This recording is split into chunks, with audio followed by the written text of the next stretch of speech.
போட்டித் தேர்வு எழுதும் நண்பர்கள் அனைவருக்கும் வணக்கம். MAG TNPSC அகாடமியிலிருந்து முனைவர் மா. விஜய் அலெக்சாண்டர். நவம்பர் மாதம் 14ஆம் தேதியின் முக்கியமான குறிப்புகளை காண்போம். ஹரியானா மாநிலத்தில் உள்ள OP ஜிண்டால் குளோபல் பல்கலைக்கழகத்தில் பிரம்மாண்டமாக அமைக்கப்பட்டுள்ள இந்தியாவின் முதல் அரசியல் சாசன அருங்காட்சியகத்தை மக்களவைத் தலைவர் ஓம் பிர்லா நவம்பர் 26ஆம் தேதி திறந்து வைக்க உள்ளார். இந்த அருங்காட்சியகத்துக்கு வருகை தரும் பார்வையாளர்களுக்கு உதவுவதற்காக சென்னை IIT மாணவர் குழுவினர் உருவாக்கியுள்ள அதிநவீன வழிகாட்டி ரோபோ சென்னையில் அறிமுகப்படுத்தப்பட்டது.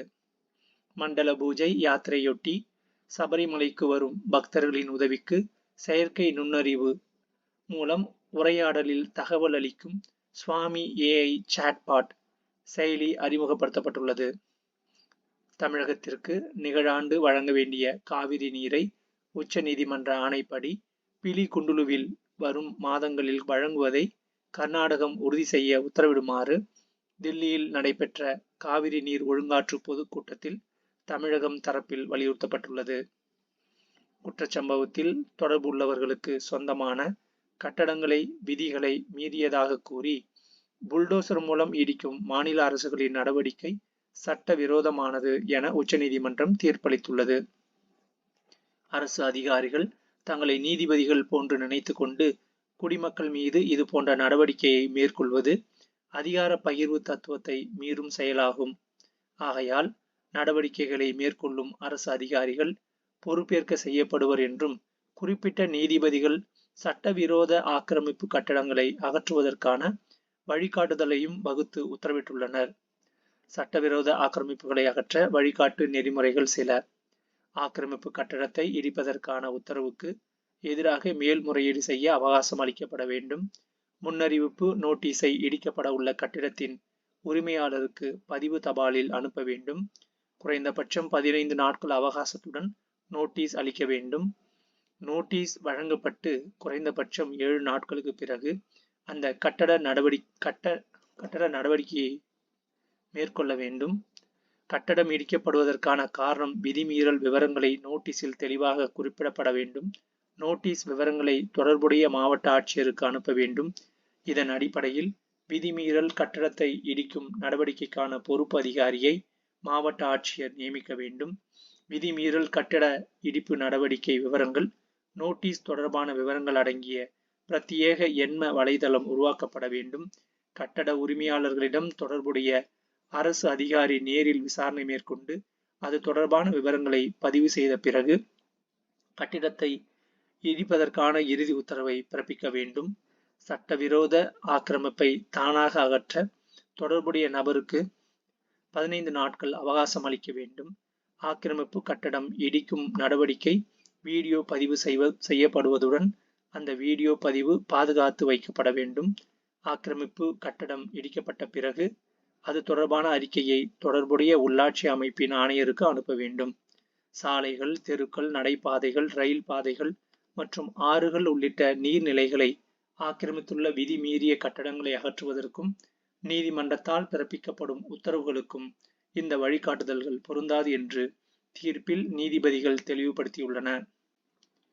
2022ஆம் ஆண்டு பொருளாதார நெருக்கடிக்கு பிறகு முதல் முறையாக இலங்கையில் நாடாளுமன்ற தேர்தல் நடைபெறுகிறது. 2.1 கோடி மக்கள் தொகை கொண்ட இலங்கையின் நாடாளுமன்றத்திற்கு புதிய 255 உறுப்பினர்களை தேர்ந்தெடுப்பதற்கான தேர்தல் நடைபெறுகிறது. இத்தேர்தலில் வாக்களிக்க தகுதியுடைய சுமார் 1.7 கோடி மக்கள் உள்ளனர். வரும் 2028ஆம் ஆண்டுக்குள் அமெரிக்காவில் உள்ள இந்திய பணியாளர்களின் எண்ணிக்கை 45.76 கோடியாக உயரும் என்று ஆய்வு தகவல் வெளியாகியுள்ளது. கடந்த ஆண்டு 42.37 கோடி பணியாளர்கள் இருந்தனர். இந்த எண்ணிக்கை 5 ஆண்டுகளில் 3.38 கோடி உயரும் என்று அமெரிக்க மென்பொருள் நிறுவனமான சர்வீஸ் நவ் வெளியிட்ட ஆய்வறிக்கையில் தெரிவிக்கப்பட்டுள்ளது. இந்திய கடற்படையின் தலைமையில் கடலோர கண்காணிப்பு 24 சி விஜில் 24 பயிற்சி நவம்பர் 20, 21ஆம் தேதிகளில் நாடு தழுவிய அளவில் நடத்தப்படுவதாக மத்திய பாதுகாப்புத்துறை அமைச்சகம் தெரிவித்துள்ளது. 2008 மும்பை பயங்கரவாத தாக்குதலுக்கு பிறகு கடலோர பாதுகாப்பை வலுப்படுத்த இந்த பயிற்சி நடவடிக்கைகள் மேற்கொள்ளப்பட்டு வருகின்றன.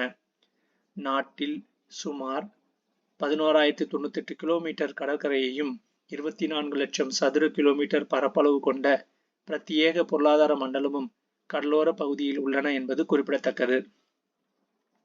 நிகழாண்டில் பிற இராணுவ சேவைகளும் இந்திய தரைப்படை, விமானப்படை பங்கேற்பதோடு அதிக எண்ணிக்கையிலான கப்பல்கள், விமானங்கள் நிறுத்தப்பட்டு பயிற்சியின் வேகம் மேம்படுத்தப்பட உள்ளது என பாதுகாப்புத்துறை அமைச்சகம் தெரிவித்துள்ளது. அமெரிக்க அரசு அமைப்புகளின் செயல்திறனை மேம்படுத்துவதற்கான துறையின் தலைமைக்கு தொழிலதிபர் எலான் மஸ்கை இந்திய வம்சாவளியை சேர்ந்த விவேக் ராமசாமியையும் அந்த நாட்டின் அடுத்த அதிபராக பொறுப்பேற்க இருக்கும் டொனால்டு ட்ரம்ப் நியமித்துள்ளார்.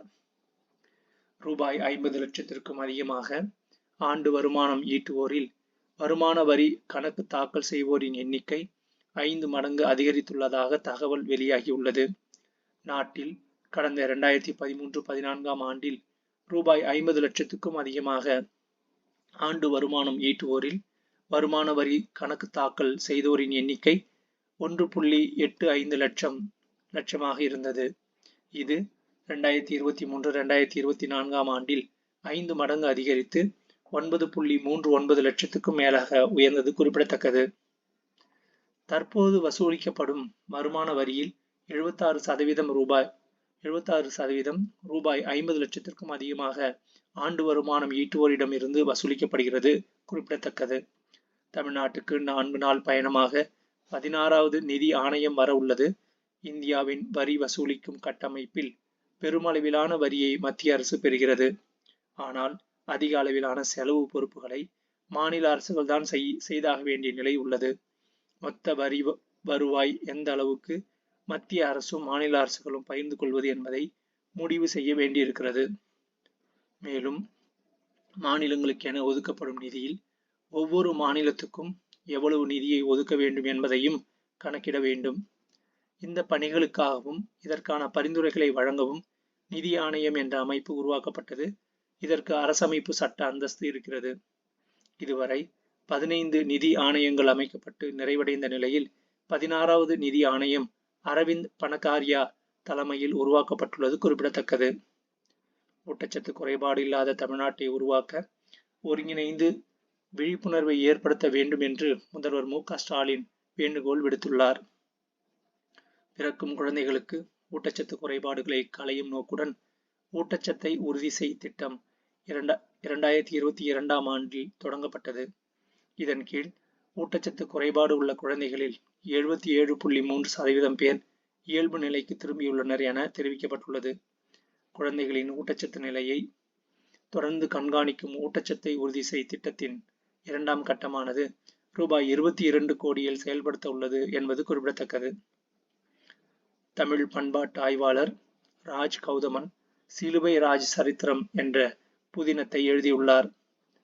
பிரிட்டனை சேர்ந்த எழுத்தாளர் சமந்தா ஹார்வே இந்த ஆண்டின் புக்கர் பரிசை வென்றுள்ளார். ஆர்பிட்டல் என்ற அவரது புதினத்துக்காக அந்த பரிசு அவருக்கு வழங்கப்பட்டது.